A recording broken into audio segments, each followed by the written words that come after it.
Now, always good to welcome our next guest to the show. Philippe Auclair is with us. Philippe, where do we start over the last few days? I am overloaded with storylines and events, and my goodness. I don't know.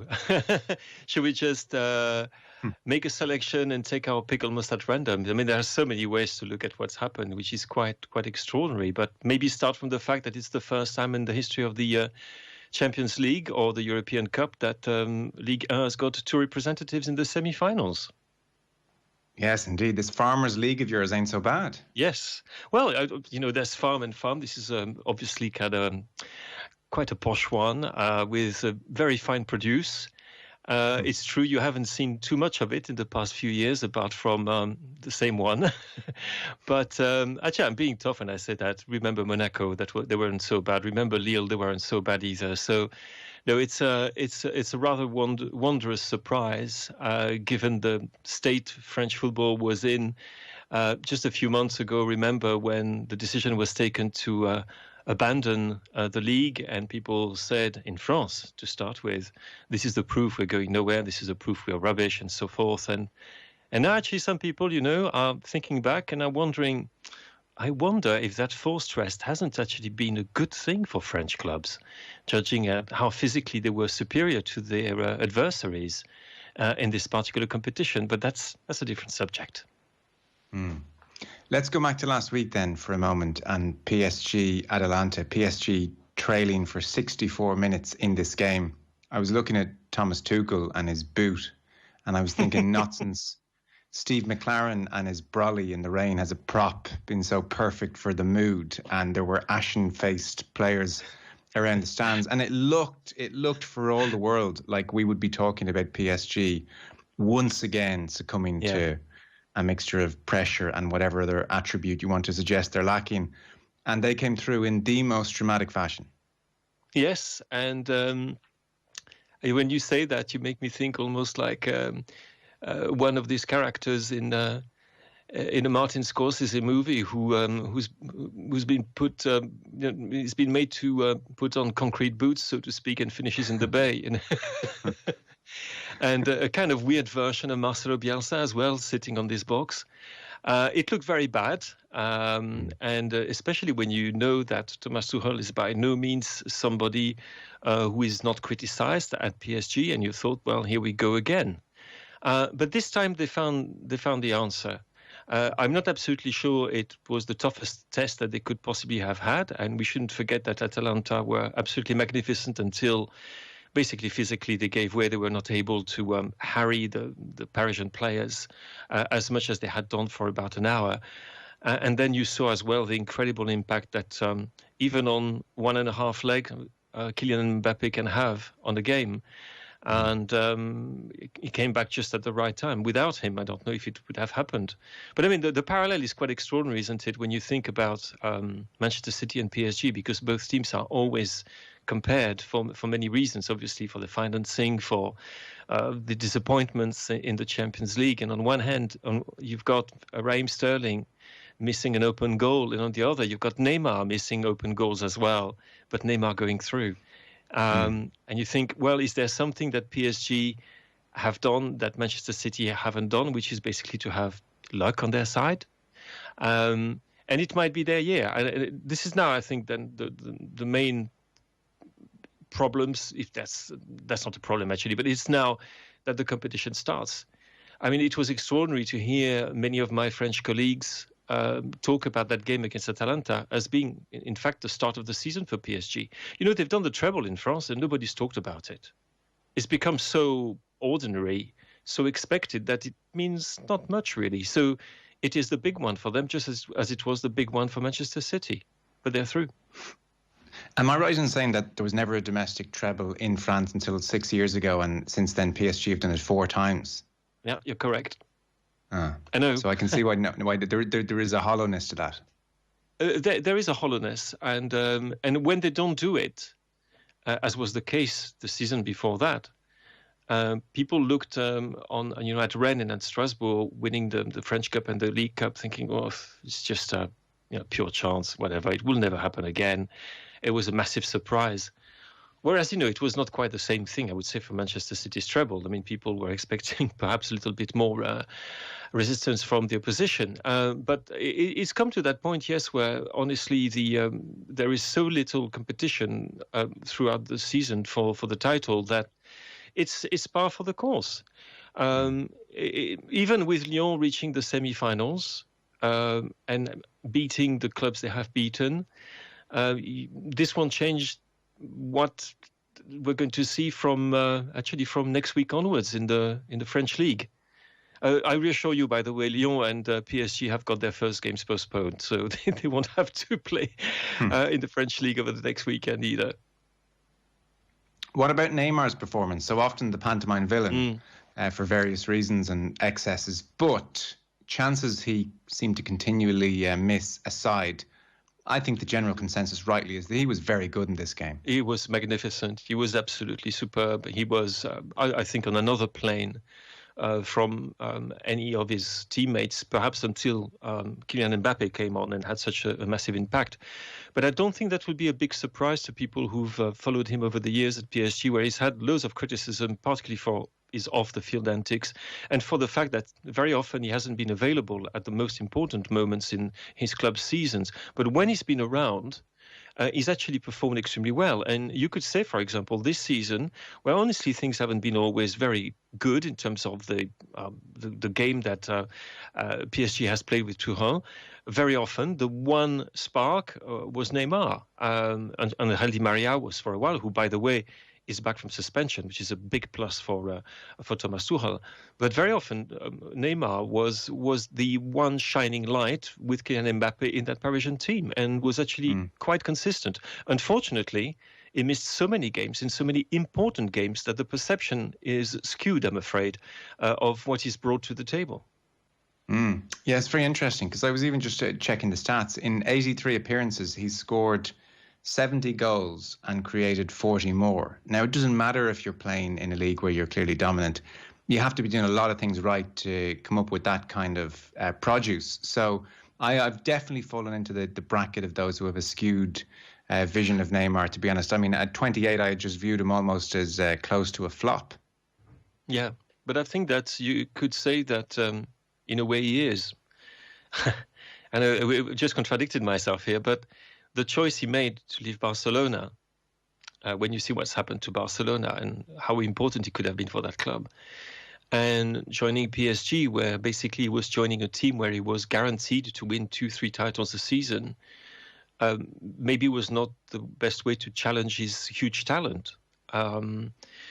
So there is still some frustration about him because, he still hasn't achieved with his national team what he thought and dreamed he could achieve. And what he's achieved with PSG has been achieved by others and probably would have been achieved without him, even though he's been a shining light and he's been magnificent in so many occasions and so forth. And he could be the man who makes all the difference this time round, when honestly, it's a chance that PSG might not get twice or thrice. I mean, you look at what's happened to them and the draw and the way things have been going for them, the physical freshness in which they're at, the fact that, okay, they've got 2 players missing. Big miss is Verratti, obviously, we're still injured.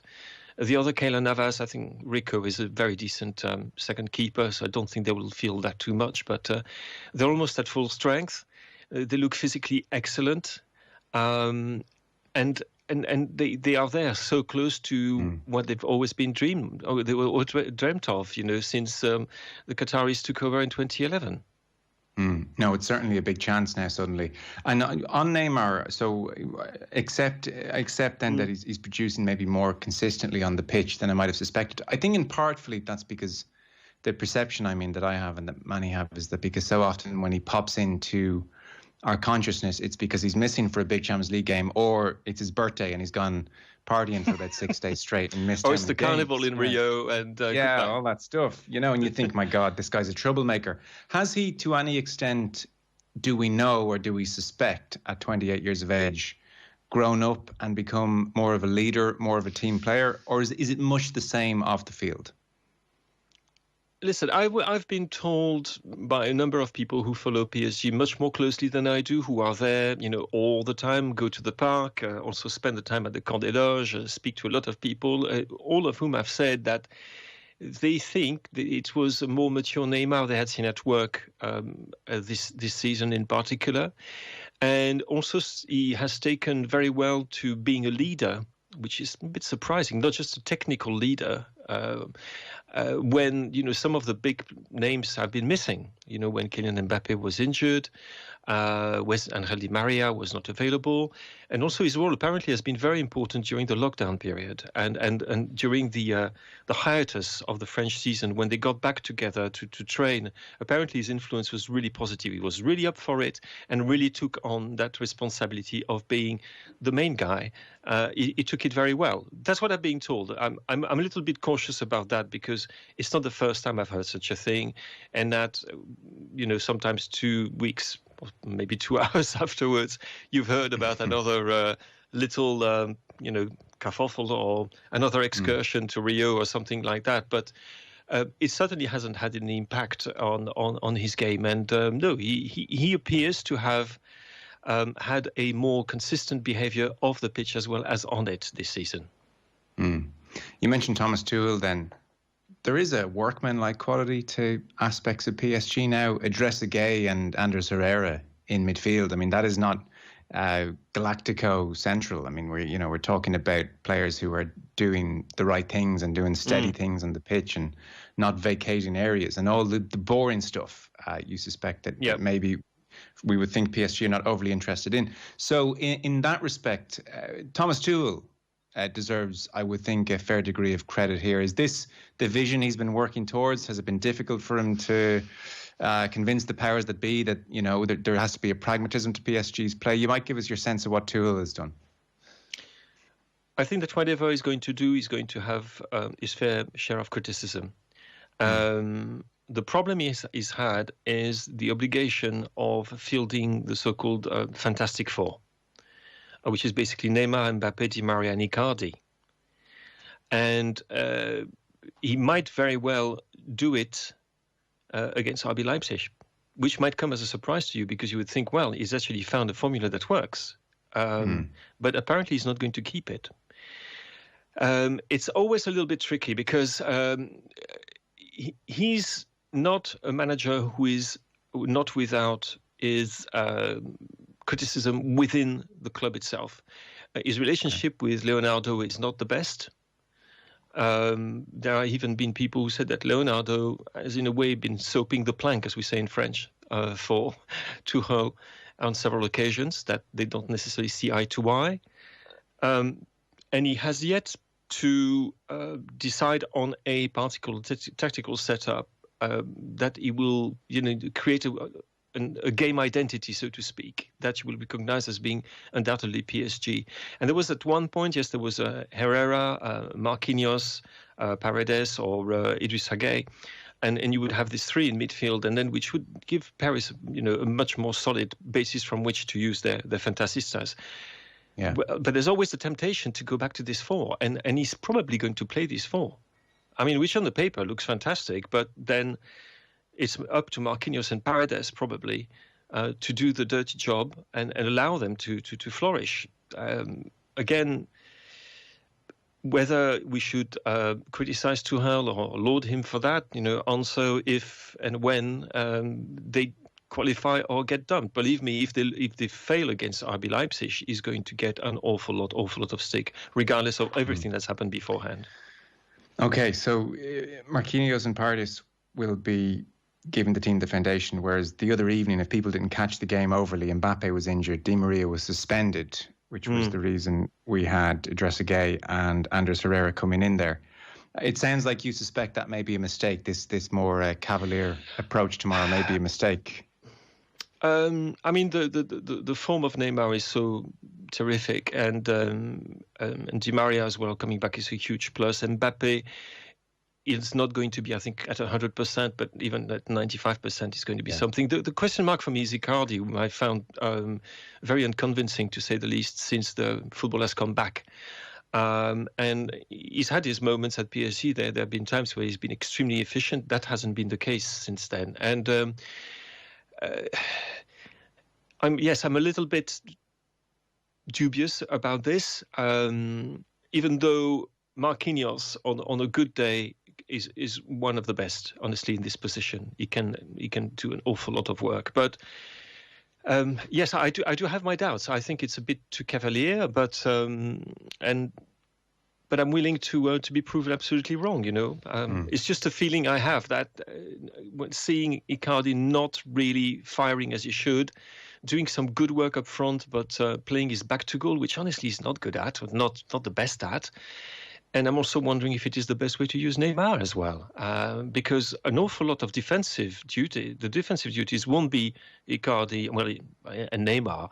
It will be certainly up to Di Maria and Mbappe to cover the fullbacks, which are, quite adventurous fullbacks. When you think of Bernat and Kehrer, they do like to go up the field as well. So I'm just wondering if the balance is correct against a team like RB Leipzig. We shall see. We don't know. We shall see. We shall see. Mbappe, you mentioned, his impact was extraordinary the other evening.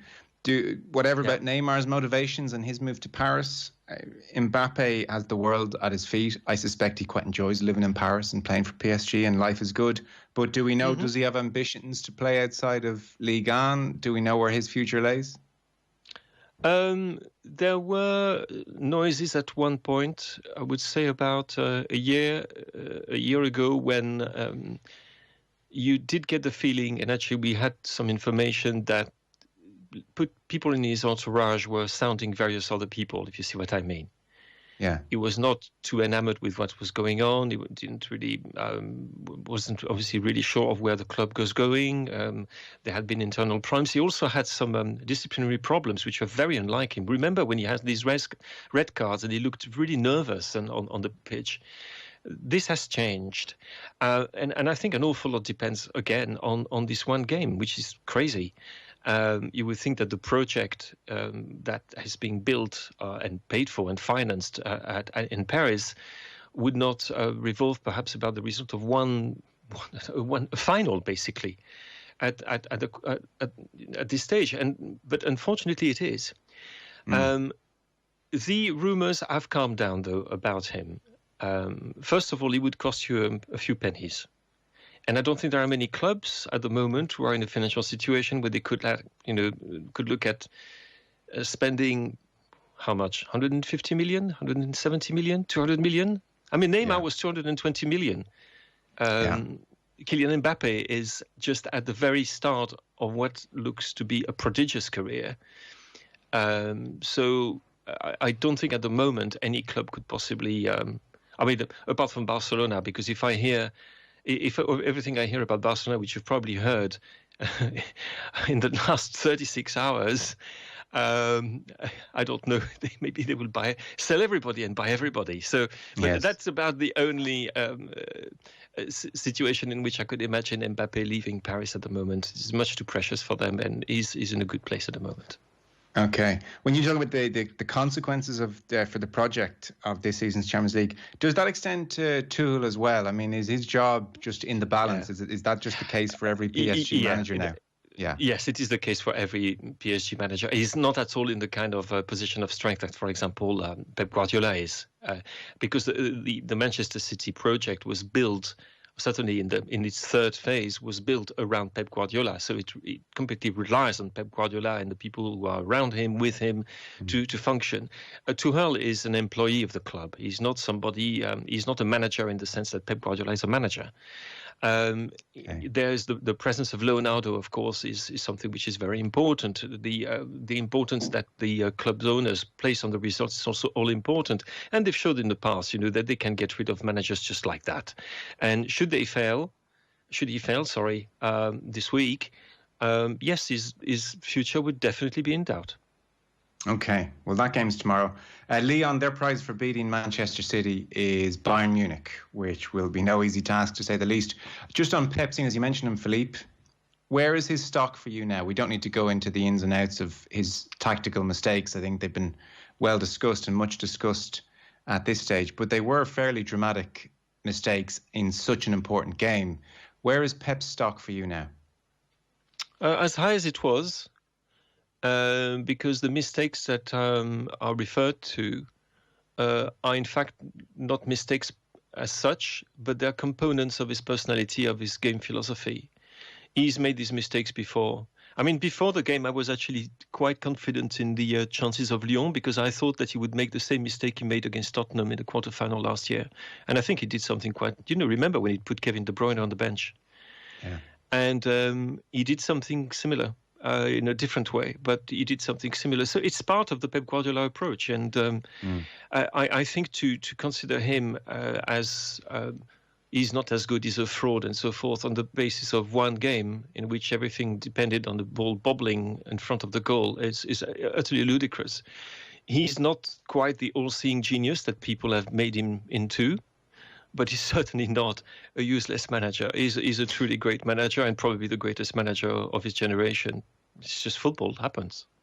Yes, certainly. I mean, nobody, I think, credible thinks he's anything but a brilliant manager. But as you put it very well there, all-seeing genius he is not. I mean, this is a trend now. This has happened in too many games where, and again, it's tough to go inside his head and know exactly what's going on. But he seems to be attributing such importance to these Champions League games that you suspect he's overthinking them in some way. And very much so. Yeah. If he was up against seventh. And maybe seventh in Ligue 1 was a false position for Lyon. But if Manchester City were playing seventh in the Premier League, they would simply go out and impose themselves in the game and win it and think nothing of it. So you just wonder, is it a loss of nerve? Is there some level of self-doubt there? I'd be fascinated to get his honest account of why, when it comes to these moments, he is wobbling and weirdly going away from his resolute principles. It was an extraordinary decision. Was it the memory of what happened in the group phase last season, where Lyon were a really tough opponent? Was it a little bit too much respect for Lyon's European pedigree, which is genuine? Was it, and which is what I'm more tempted to believe, that it's the fact that I think Lyon should be given a huge amount of credit for the way they set up and the unbelievable, I'm going to use this old expression, unbelievable belief, which they showed throughout the game. And also physically, they were in super shape, which they really showed until the very last second. But remember, 2011, 2012, when Chelsea, 10-men Chelsea eliminated Barcelona, and that was the Barcelona of Xavi, Iniesta, and Messi and everybody, and a Chelsea side that was perhaps in paper one of the weakest of the Abramovich era. They still won over two legs. And you had the feeling when you watched that game, and I remember talking at length with a few friends like Jonathan Wilson and others, you really get the feeling that it was almost like a game philosophy which had been taken to the almost an absurd degree of sophistication. And there's one point when it becomes quite sterile. And I think it's time for him, and this is, he describes himself as a Cruyffian, as a disciple of Johan Cruyff. Now, one thing I would never associate with Johan Cruyff and his sides, his Barcelona sides, would be sterility. They were sometimes fragile. They could suddenly crack, as they did against Milan, as we all remember. But what they had was an incredible freedom of expression. And I think it's perhaps that way that he's going to consider things, perhaps to give his players back some freedom of expression, which, for me, they had lost in that game. And which is what happens when you think too much about things and you're not quite on song and your tactical organization is not quite what it should be. And also you get a few bad calls, or bad calls, actually not bad calls. You get a few calls against you, and which is just part of the game. And then you cannot really react against that because you've lost that capacity to express yourself beyond a tactical organization. You've lost the sense of madness. And this sense of madness and chaos, which is something, for example, which you would equate with Klopp's Liverpool, is not something that you equate with Guardiola's Manchester City. He's going to have to integrate it in his extraordinary capacity to make people play as they can play under him, in terms of the way they find each other, with closed eyes, the way that they place themselves on the ground, on the field of play. It's going to be fascinating to see how he reacts and bounces back from that. Before you go, we're going to be checking in with Barcelona in a few moments' time. So this is the low, as PK said, all-time low, certainly in the last this century, and they can't ignore the problems for Another season, 900 million spent in the last 5 years on Sid Lowe had 29 players and he doesn't think one of them could be called an out-and-out success, which is an extraordinary achievement even if you were trying to do that. So 900 million spent, Messi at 33, some aging key cogs around him and just a sense of devastation about the whole club. Do you suspect they can bounce back more quickly from this than we're talking about at the moment? Because the consensus is that it's a root and branch rebuild. Bartomeu must go. La Masia needs to be looked at again. You can see how they might need to do that, but equally a club of Barcelona's stature, money problems and issues aside, which can generally be sorted out one way or another, you can see them coming back relatively quickly still, I would think. Or are you into that end of era, this could be a 4 or 5 year rebuild job territory? The latter, yes. Yeah. Latter. The latter, because I have to say that I've spoken to quite a few Barca shareholders, sources. They're all very worried about the situation of Lionel Messi. They're all wondering if he could walk away. They wouldn't blame him for it. Bartomeu is detested in a way that I cannot think any other president has ever been detested, in terms certainly of the number of people who want him out. It's not that they bought bad players, by the way. Antoine Griezmann is a magnificent player. De Jong is a magnificent player. So you think that they've still got people there who are, excellent. So you don't expect them to, be in danger of relegation from La Liga. But to get back to the kind of level that they have been at, to be absolutely honest, I wonder if it will ever be the same, because they're not going to have one of the best players, if not the best player in history, with them for much longer. There needs to be a complete rebuild of the club, and rebuilding La Masia, that's impossible to think in those terms, because to rebuild the whole system doesn't take a season. It takes 5, 10 years, 15 years. That's how long it takes. And also, I have to say I'm very dubious about the identity of the new manager. If what I hear is correct, I genuinely don't think he's right. I'm talking about Ronald Koeman here. I'm actually a bit astounded that he would be considered for that job at that particular moment in time. But there you go. What do I know about it? He's proved a lot of people wrong with the national team, but he hasn't proved wrong about their capacities to be a great club manager and to arrive in this mess. Despite his the legacy he's left at Barca as a player, despite the prestige and the fact that anybody would be better than poor Quique Setién, who was dealt this horrible hand. The team is too old. It's as simple as that. It needs to be completely redone, rethought, and to be given a game identity again. And is Ronald Koeman the man who can do it within the season? No, it's going to take a while. And I don't think anyway, it was a conjunction. The stars aligned for this particular team from 2006 onwards, up until about 2015. Yeah. And with a prodigious generation of players, exactly like they aligned for Manchester United at one point. And not to the same extent, by the way. Just like they aligned for Arrigo Sacchi's Milan, at one point. And these are sides that, will be talked about as long as people talk about football as among the greatest. So we shouldn't put that's the problem. The bar is placed too high. It's placed much too high. Yes. Let's have them becoming a good team again, and not this absolutely awful thing, shadow, ghost, shameful ghost that we saw against Bayern. That's what we can hope for. I mean, we need a good Barcelona. Philippe, on that note, as always, thanks so much. Thank you, guys.